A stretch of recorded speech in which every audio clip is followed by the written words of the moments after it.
Ci troviamo in Sardegna, in una terra meravigliosa, ricca di bellezze.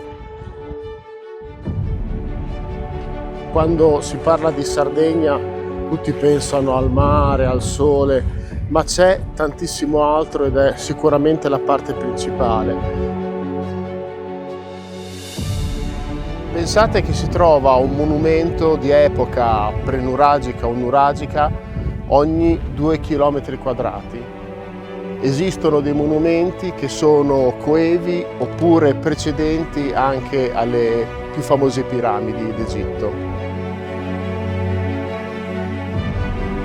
In questa nuova stagione visiteremo diverse tipologie di monumenti. Una zikkurat, che è l'unica zikkurat in Sardegna e in Europa.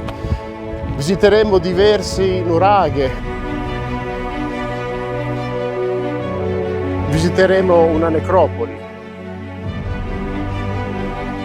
e anche delle Domus Deianas che nel corso del tempo sono state trasformate in abitazioni.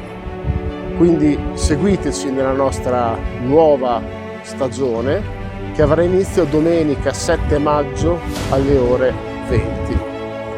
Mi raccomando, ci raccomandiamo, seguiteci. A presto!